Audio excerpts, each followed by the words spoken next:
Mechanical गुरु channel को subscribe कीजिए और बेल आइकॉन को दबाइए लेटेस्ट वीडियो के बारे में नोटिफिकेशन पाने के लिए।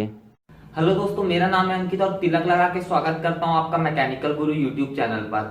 आज के इस वीडियो में हम फ्लो वर्क के बारे में बात करेंगे। बेसिक अगर देखा जाए तो मैकेनिकल एनर्जी के तीन फॉर्म है: काइनेटिक एनर्जी, पोटेंशियल एनर्जी और फ्लो एनर्जी, या फिर इसे हम फ्लो वर्क भी कहते हैं, फ्लो वर्क भी कहते हैं, पीवी वर्क भी कहते हैं और बहुत से इसके नाम हैं। आज के इस वीडियो में हम फ्लो एनर्जी और फ्लो वर्क के बारे में ही बात करेंगे। बहुत से आपके कॉन्सेप्ट क्लियर कराऊंगा मैं और बताऊंगा कि क्या होती है फ्लो एनर्जी या फ्लो वर्क। तो लास्ट तक आप बने रहिए मेरे साथ। मेरा नाम है अंकित, आप देख रहे हैं मैकेनिकल गुरु। चलिए आगे बढ़ते हैं। आपने बहुत से ऐसे इंजीनियरिंग सिस्टम्स देखे होंगे जिसमें फ्लूइड को एक जगह से दूसरी जगह ट्रांसपोर्ट किया जाता है एक स्पेसिफिक वेलोसिटी से, एक स्पेसिफिक डिस्चार्ज के साथ, एक स्पेसिफिक एलिवेशन पे। और ऐसे सिस्टम्स में एक टरबाइन लगी रहती है जहां से हमें मैकेनिकल वर्क मिलता है, या ऐसे सिस्टम में कोई पंप लगा रहता है जहां हमें मैकेनिकल वर्क प्रोवाइड कराना रहता है। इन सिस्टम में कोई भी एनर्जी कन्वर्जन नहीं होता। इन सिस्टम में आप नहीं देखेंगे कि न्यूक्लियर एनर्जी मैकेनिकल एनर्जी में कन्वर्ट हो रही है, या केमिकल एनर्जी मैकेनिकल एनर्जी में कन्वर्ट हो रही है, या थर्मल एनर्जी मैकेनिकल एनर्जी में कन्वर्ट हो रही है। ऐसा इन सिस्टम्स में आपको देखने को नहीं मिलेगा। और जनरली ऐसे सिस्टम्स में कोई हीट ट्रांसफर भी नहीं होता। ऐसे सिस्टम ना हीट गेन करते हैं, ना ऐसे सिस्टम से हीट लॉस होता है। आप बोल सकते हैं कि ऐसे सिस्टम कांस्टेंट टेम्परेचर के ऊपर वर्क करते हैं। और अगर ऐसे सिस्टम्स की आपको स्टडी करना है तो आपको पता होना चाहिए कि मैकेनिकल एनर्जी के क्या फॉर्म होते हैं और ऐसे सिस्टम में मैकेनिकल एनर्जी कौन से फॉर्म में एग्जिस्ट करती है। अगर मैं मैकेनिकल एनर्जी के बारे में बात करूं तो मैकेनिकल एनर्जी ऐसी एनर्जी होती है जिसे आप कंप्लीटली मैकेनिकल वर्क में कन्वर्ट कर सकते हैं कोई एक आइडियल मैकेनिकल डिवाइस की मदद से। वो आइडियल मैकेनिकल डिवाइस एक आइडियल टरबाइन हो सकता है या फिर कोई आइडियल हीट इंजन हो सकता है। अब अगर मैकेनिकल एनर्जी के डिफरेंट फॉर्म के बारे में बात करें तो जो दो सबसे कॉमन फॉर्म है मैकेनिकल एनर्जी के, जिसके बारे में आप भी फेमिलियर होंगे, वह है काइनेटिक एनर्जी और पोटेंशियल एनर्जी।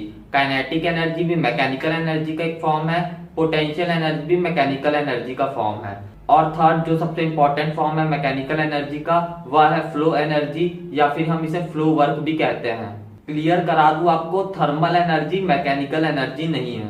अब हम फ्लो एनर्जी, फ्लो वर्क या फिर पीवी वर्क के बारे में बात कर लेते हैं। जैसे कि आप जानते होंगे, पंप मैकेनिकल एनर्जी ट्रांसफर करते हैं फ्लूइड में उनका प्रेशर राइज करके, और टरबाइन मैकेनिकल एनर्जी एक्सट्रैक्ट करता है फ्लूइड से उसका प्रेशर ड्रॉप करके। यानी कि जहां पे भी प्रेशर डिफरेंस होगा वहां पे वर्क ट्रांसफर आपको देखने को मिलेगा, और जहां भी टेम्परेचर डिफरेंस होगा वहां पे आपको हीट ट्रांसफर देखने को मिलता है। यह बात तो आपको पता ही होगी, जिससे कि आप बोल सकते हैं कि जो फ्लूइड फ्लो होता है वह भी अपने आप में एक प्रकार की मैकेनिकल एनर्जी को कंटेन किया रहता है। इनफैक्ट प्रेशर जिसका यूनिट पास्कल है, जिसे हम न्यूटन पर मीटर स्क्वायर भी बोलते हैं, इसे आप न्यूटन मीटर पर मीटर क्यूब भी लिख सकते हैं, या फिर आप इसे जूल पर मीटर क्यूब भी लिख सकते हैं, जिसका मतलब है एनर्जी पर यूनिट वॉल्यूम। यानी कि प्रेशर को आप एनर्जी पर यूनिट वॉल्यूम भी कह सकते हैं। और जो फ्लो वर्क होता है, पीवी वर्क होता है, या फिर हम इसे पी बाय रो वर्क के नाम से भी जानते हैं, या पी बाय रो वर्क या पीवी वर्क, इसका यूनिट होता है जूल पर केजी, या फिर हम इसे कह सकते हैं एनर्जी पर यूनिट मास। एकदम ध्यान से सुनिए इस बात को, प्रेशर खुद में एक एनर्जी का फॉर्म नहीं है, और आप फ्लो वर्क को बोल सकते हैं कि एक एनर्जी का पार्ट है जो कि एक फ्लूइड जब फ्लो हो रहा है तो वह अपने अंदर में कंटेन करके रखता है। जिससे कि अगर कोई फ्लूइड फ्लो हो रहा है तो उसमें एक्ट होने वाली अगर टोटल हमें मैकेनिकल एनर्जी निकालना है तो आपको काइनेटिक एनर्जी, फ्लो एनर्जी और पोटेंशियल एनर्जी तीनों का यूज करना पड़ेगा। जैसे कि आप मेरे बगल में इक्वेशन में देख सकते हैं, जिसमें P बाय रो प्रेशर एनर्जी है, V square by 2 kinetic energy है, और GZ पोटेंशियल एनर्जी है। जिससे कि एक बात समझ में आती है कि अगर कोई फ्लूइड फ्लो हो रहा है तो उसमें मैकेनिकल एनर्जी तब तक चेंज नहीं होगी जब तक उस फ्लूइड का प्रेशर, डेंसिटी, वेलोसिटी और एलिवेशन में कोई चेंज नहीं आता। यानी कि जब तक फ्लूइड का प्रेशर, वेलोसिटी, डेंसिटी और एलिवेशन कांस्टेंट रहेगा, उस फ्लूइड की मैकेनिकल एनर्जी भी कांस्टेंट रहेगी। और अगर सिस्टम की मैकेनिकल एनर्जी लॉस हो रही है, इसका मतलब हमें कोई वर्क मिल रहा है, और अगर सिस्टम में मैकेनिकल एनर्जी गेन हो रही है, इसका मतलब हम सिस्टम के ऊपर वर्क कर रहे हैं। और एक आइडियल टरबाइन से मैक्सिमम आपको इतना ही वर्क मिलेगा जो आप इस इक्वेशन से निकालेंगे।